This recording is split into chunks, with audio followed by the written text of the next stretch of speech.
What's up, Lincoln? I'm Natalie Albert. And I'm Sage Fogel. Let's get straight into today's main event. Our girls wrestling team had an incredible season this year. Two of the girls qualified for states, Kylie Tibbs and Jordan Mills. They traveled to the Schottenstein Center this past weekend to compete against some of the best wrestlers in the state. Both girls showcased their hard work and dedication. Matthew Leesburg and I went out to get all the highlights. Kylie Tibbs and Jordan Mills both qualified for states. Tibbs having an undefeated record of 43-0 and Mills with a record of 35-6 throughout their season. Going into the second round of states, both Kylie and Jordan are 2-0. Mills starts her first match of the day against Paige Gamby, who holds a season record of 38-7. Mills ties Gamby head and arms for the takedown.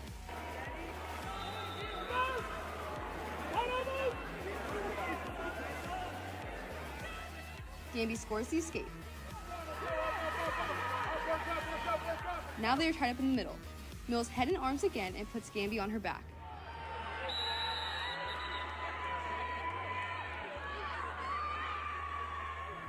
Jordan wins, keeping her undefeated for the weekend. Now on to Tibbs' first match of the day. She's going against Riley Deerwester. Tibbs shoots a single leg on Deerwester for the takedown.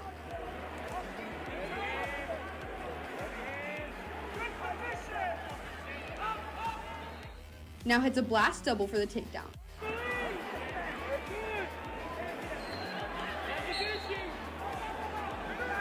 Tibbs with two more single legs for takedowns.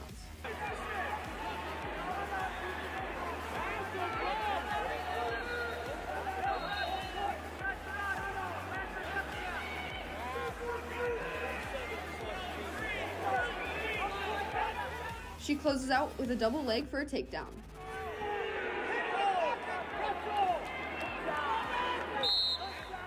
Starting the semifinals strong, Tibbs is facing Josie Mazdon. Tibbs gets the takedown on Mazdon. Reset, look where you're at, reset.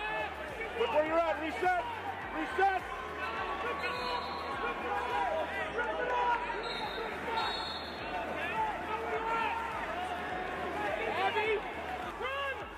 Tibbs gets another successful shot for a single leg takedown. Tibbs will move on to the finals the following day. Mills defends a shot with a great sprawl. After a tough match, Mills places 6th in her weight class.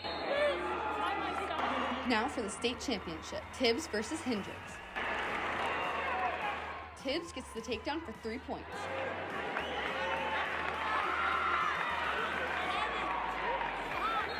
And another double leg for 3 more.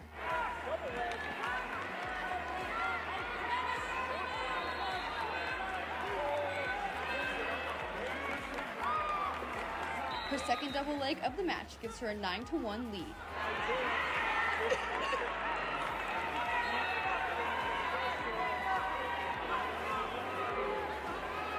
After getting caught and giving up back points, Tibbs gets yet another double leg and goes up 12-11.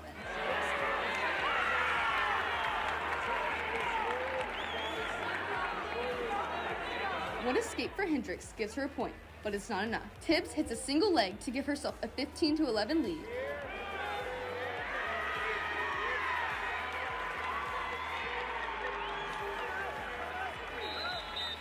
Tibbs wins the 140-pound state championship by decision, 15-12. It's obviously really awesome, but the nervous energy in the tunnel is crazy because I have to run on the mat and shake the ref's hand and jump around, make sure I'm ready.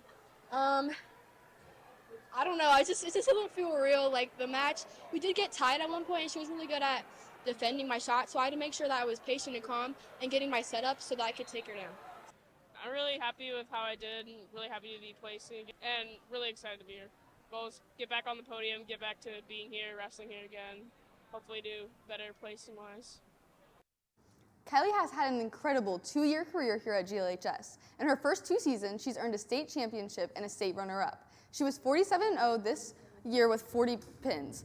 She was 40-4 last season, so when you add the 2 years together, she's 87-4 with 76 of her wins coming by pin. That's dominant. She still has 2 more seasons here at Lincoln. What an incredible weekend for Jordan Mills and Kylie Tibbs. Our Ava Miller joins us in the studio with Kylie Tibbs. Hey Kylie, congrats on winning states and an undefeated season. Thank you. So Kylie, for those watching who aren't as big as wrestling fans, can you take us through the process of how you made it to the championship match and how it went? Yeah, so the state tournament is 3 days, and so on Friday I had 1 match, Saturday I had 2 matches, and then Sunday is obviously the finals. And then before, I'm in the warm-up area, and I look on the board, and I can see when I'm up, and then I went down when I was in the hole, and I went through the tunnel, and the guys got to run on their mat before we did. And there's 3 periods, each are 2 minutes, so a 6-minute match. And this year it was new because they changed the rules so that takedowns are 3 points, and then you can get up to 4 back points. Okay, so you know girls wrestling is still a new sport here at Lincoln. So what does it mean to you to be one of the first while also being one of the best? It feels pretty good, and I'm really happy with how I did, and I feel like I earned it, and I'm really hoping that next year we can get some more girls in the team. And so you said you were a state runner-up as a freshman. So now that you've completed your goal of becoming a state champion, how much did that loss last year help motivate you for this year? I feel like it really pushed me to be the best when I was competing and when I was in practice. And I think our team also really helps each other, push each other, more conditioning, all that stuff, so we can get better. And so you mentioned the point system earlier changing. So the championship match was really close. It was a 15 to 12 points. Take us through the match and what was the difference? So the first period, I think I did pretty good because I got 2 takedowns. So it was 6-1 because I let her up so that I could keep taking her down. And she was really tall, and she was always trying to throw me, so I had to make sure my level was low, and I was circling so that I can set up my shots to take her down. Perfect. Okay, so last question. So after such an incredible season, state champion and all, what goals do you have for the future? I really want to try and next year win again, and then the year after that, so I can be a 3-time state champion, and also try and get as high as I can in the rankings for the nation. Okay, perfect. Well, thank you for joining me. I'm going to send it back to Natalie and Sage at the news desk. Thanks, Ava. Lincoln senior Owen Toller is a state champion. Owen competed at the state indoor track meet over the weekend, and he won the 800-meter run and crushed his own indoor school record with a time of 1 minute 53 seconds. As well as senior Dalen Givens also got a PR, placing 4th in pole vault with a jump of 14 feet and 8 inches. The 4x4 relay also had a great race with a 3rd place finish, and the 4x2 relay placed 9th. On the girls' side, the 4x2 relay placed 2nd. Freshman Mariah Dixon placed 9th in the 60-meter dash, and juniors Olivia Smeck and Ruby Lewis placed 10th and 11th in the 3,200-meter run. Thanks to parents and athletes for providing video of the meet. We caught up with Owen Toller about the team's performance and his huge accomplishment. It feels great to win it. I mean, it's been a goal of mine for a while now, like last 2-3 years. That's been what I've been working towards, so to finally win it is pretty special. My plan going into the race was just to stay patient at the start, because I know at state meets people tend to get out kind of fast. So I got out in 3rd or 4th and then just slowly worked my way up. Overall team performance, I think we all showed up and did our job. We had Dalen in the pole vault. He had a really good day, and then our 4x4 got 3rd. Congrats, Owen. Our indoor track team didn't just run at state. We had many students jump to victory this past weekend. Sophomore Penny Perryman placed 10th overall in the girls' high jump with a jump of 5 feet. Armia Road talked to her about her experience competing at states. Here's 1 minute with Penny. Thanks, guys. So, Penny, this was your first time qualifying for high jump at states. How did it go? It went good. I was a bit nervous, but I was also really excited to be there. I could say the nerves kind of got to me, but overall, I did good and almost tied my PR. I wish I got a PR, but didn't. But next time, I know there's next time and outdoor season, so. So, how did you prepare for indoor states this year? Well, we don't have a high jump pit, but I can just do it in meets and stuff. So basically what I did to prepare is I would work out with plyometrics on my own, and then I'd use the meets as practice. Granted that we don't have a pit, like for indoor season, I kind of just use the meets and take advantage of all of those. So now that outdoor season has started, how are you preparing to overcome new goals and challenges this season? I'm going to take advantage of the fact that we have a pit for outdoor season. I'm also going to continue doing the workouts for vertical, lifting, training, all of that, just to keep myself in shape, my speed, and just my height and how high I can get up and how I can get over the bar for outdoor. Thanks so much, Penny. Congrats. Sending it back to you guys at the news desk. The girls lacrosse team is getting ready for their season, but this year with a new coach. The girls have started practicing and scrimmaging to be prepared for the season ahead. The new coach is such an exciting thing, but also something that players need to adjust to. Our Bailey Callahan went out to get the story on the new girls lacrosse coach. The girls lacrosse team is gearing up for their season this spring, but something is different. They have a new coach. Coach Reagan is out working with the girls, getting them ready for their season ahead. I knew that there were a lot of good athletes and exceptional people here. Exceptional is an understatement. These girls are so supportive of their new coach. The girls are practicing hard while their coach is there to back them up. The players are showing her the ropes of Gahanna lacrosse while she does her duty coaching them. I believe that we all can learn from each other. I learned from my players, they learned from me.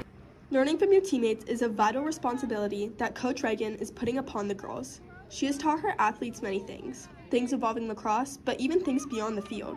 She has added the skill to enjoy lacrosse into the girls' lives. The coach has definitely made it more fun. She's incorporated theme days with our practices, and she makes it more of like a team, our team feel like a family. She has added just a lot of like fun and enjoyable like community to like the program, and really like brings like spirit, but also is like a good stern coach and like tells us what to do. Adding this aspect of the game to the girls' team makes being at practice feel more like a pastime than a chore. I want to be a positive coach, and I try to be positive in the way I speak and in the way that we interact with each other. And this makes the girls feel comfortable at practice and ready to perform their best. Not only has the team changed by their coach, but other traits in the team have changed as well. I would say that it's definitely less competitive, but more dynamic in a way that we are training better for the team. Coach Reagan's project of bettering them as a team is something that many girls have noticed through the season so far.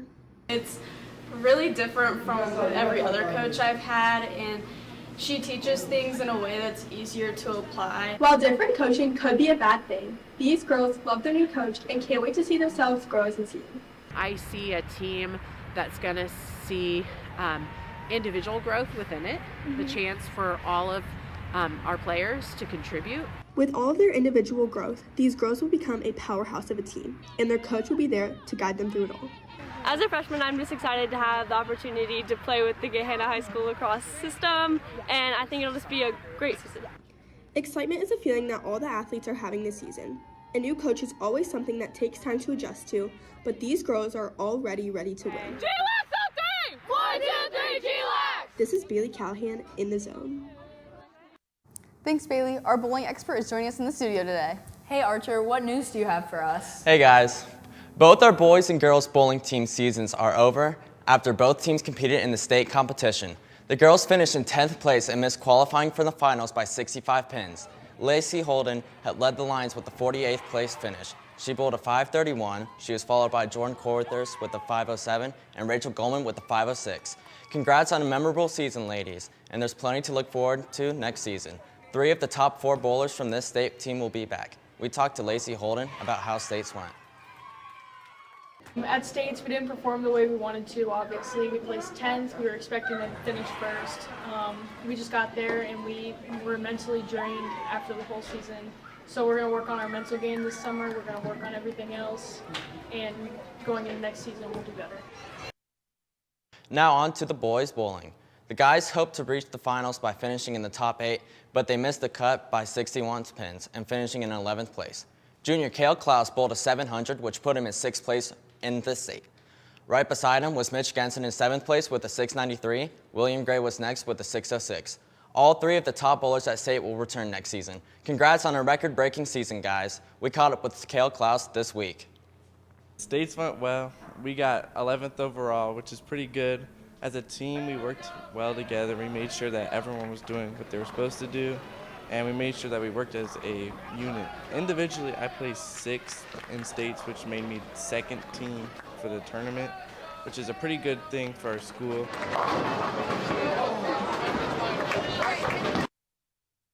Congrats again, Kale. One of our top finishers at the state bowling competition was Mitchell Jensen.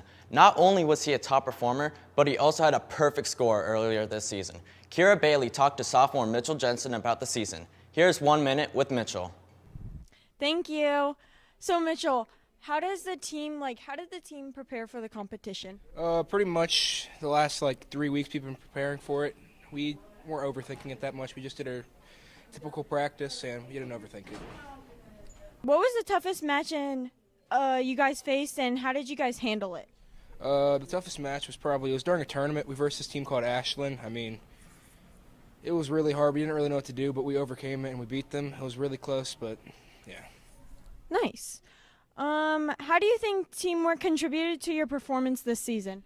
It contributed a lot. All of us have known each other for a really long time, 5+ years, so we knew going into the season we already had a really good bond, so it would lead to a really good result.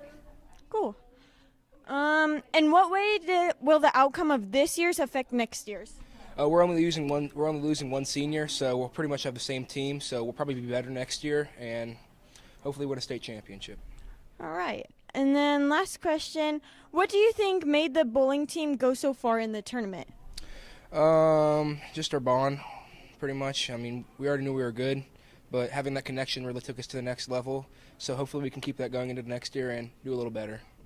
All right, thank you. Now back to the sports desk. Well, that's just about all the sports I have for today. Sending it back to Natalie and Sage at the sports desk. Thanks, Archer, and congratulations to our bowling teams. Hey Sage, what's your favorite movie? That's a tough one. There's so many good ones out there. Well, that's so true, but mine's gotta be Sharknado. Oh, that's a good one, but honestly, I think my favorite's High School Musical. I haven't watched that movie in years, but I can't lie, those songs live rent-free in my head. Mine too. Well, our Mia Rowe took a look at one of our students here at Lincoln that seems to be living the life of one crucial character in High School Musical. Here she is. High School Musical, Disney movie phenomenon, has captivated audiences worldwide, leaving behind a legacy of unforgettable songs, iconic characters, and a passion for the game. Its influence on childhoods is undeniable. But what many people don't know is that one student at GLHS isn't sticking to the status quo and is living the real-life Troy Bolton experience, juggling the world of sports and choir in a way that feels straight out of the movie. Junior Derek Whitfield is a top-scoring varsity basketball player, varsity baseball player, and a key member of the Gahanna Lincoln Show Choir program, while still maintaining above a 4.0. What we really appreciate about Derek is his hard work ethic. We like that he's well-rounded. He excels at academics, sports, and the arts. We call those the 3 A's. You know, Derek really breaks all the boundaries. Kind of reminds me of a guy in High School Musical. He's funny and the kids like him, and he's popular, and he goes out there and he hoops and he balls, and then he comes and sings and dances. Letting people know, no one really knows I be singing too. So just to do sports and to sing and dance, it's fun.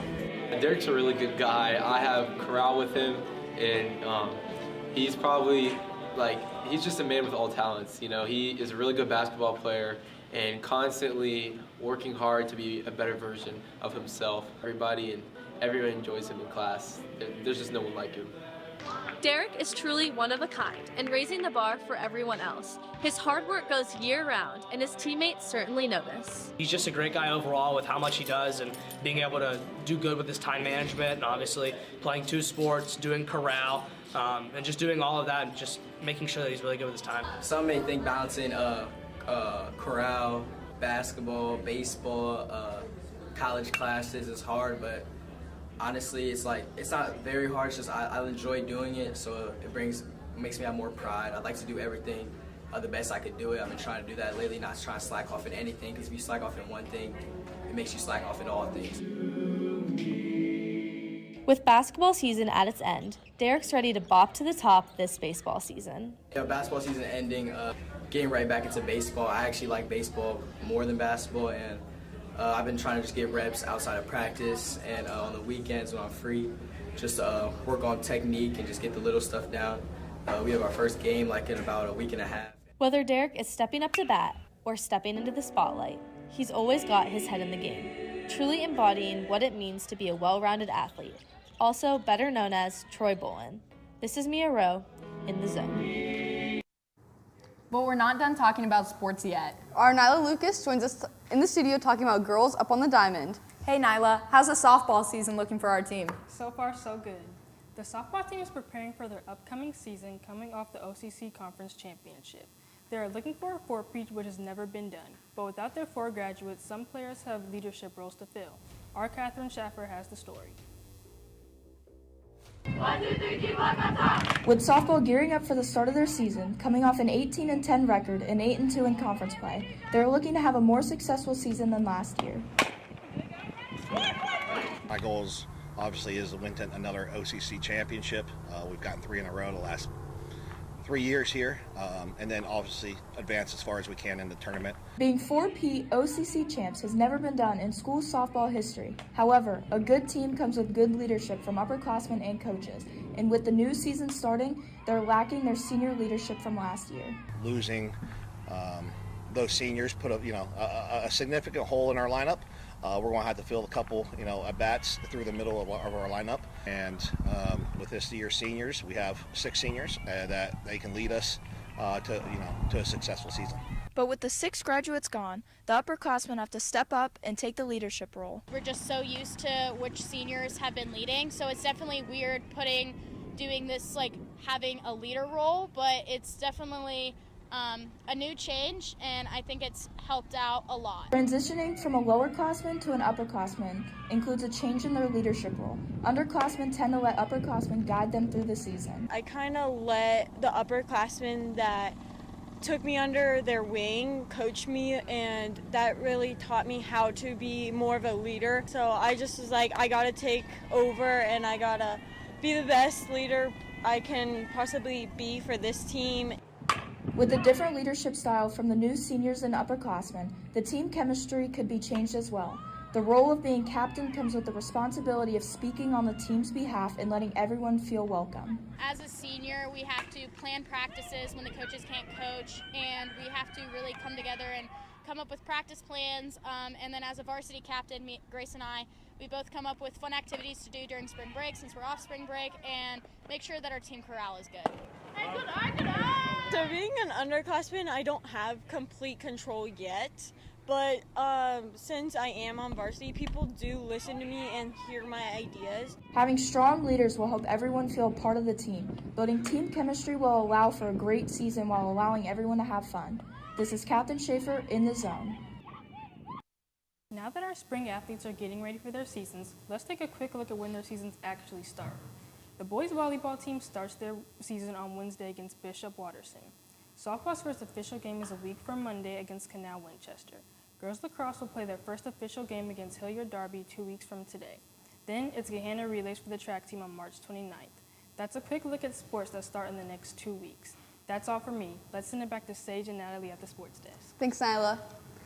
There's a well-known Major League Baseball team from the very top of Ohio. The Guardians just recently started up their spring training season, and our Bella Costa researched some of the stats from last season and recently this season. Here she is. The Cleveland Guardians are gearing up for an exciting season, building on their recent success and aiming for a strong performance in the AL Central. But they haven't started off strong with their spring season. Their spring record is 7-9. The Guardians last season ended with the winning record being 92-62, including a run in the American League Championship Series. With the roster that blends young talent and experienced veterans, the Guardians are looking to make an important impact this year. But one of their players is the most important part of their team, Jose Ramirez. Jose is a stud third baseman who can hold it down on defense and is an offensive threat. He had 118 RBIs, 173 hits, and a whopping 39 home runs. Wow, impressive. He ended his season with a 279 batting average. In the field, he had 99 putouts and started a total of 126 games. The Guardians are the defending AL Central champions, and even with the loss of a Platinum Glove second baseman, Andre. Now let's switch over to the other Major League Baseball team in Ohio, in the complete opposite direction of the Guardians, the Cincinnati Reds. And you could probably guess what part of Ohio they're from. But to help us know what's going on with the Reds, our Kira Bailey stepped up to the plate and did some research to let us know what we can expect from the Reds this spring. Here she is. The Cincinnati Reds fans aren't too happy with how their spring training season has started, but today the Reds get another chance to add one more win to their spring training record. They are playing at 4:05 against the Oakland Athletics. The Reds lost to the A's earlier in their spring training 13-1. So the Reds are looking forward to getting their revenge and bouncing back from their loss against them. Reds fans, grab a utensil and mark on your calendars because on March 27th, it will be the Reds' home opener against the San Francisco Giants. This game is exactly 3 weeks away, and the game will start at 4:10. Last year, the Reds finished 77-85 and weren't in the playoffs. In fact, the Reds haven't been in the playoffs since 2020. On the plus side, the Reds have one of the most exciting players to watch on their team, Elly De La Cruz. Elly has the most stolen bases last year in the MLB and was selected for the 2024 MLB All-Star Game. In the field, he started at shortstop. Reds fans are hoping that he will lead them into the playoffs this year to break the 4-year streak of not being in the playoffs. Well, that's all I have for the Reds today. We'll hope to see great things from the Reds this spring. Well, that's all the sports we have for you today. Good luck to all the spring athletes starting their seasons, and make sure to tune in next time for even more updates. And as always, go Lions!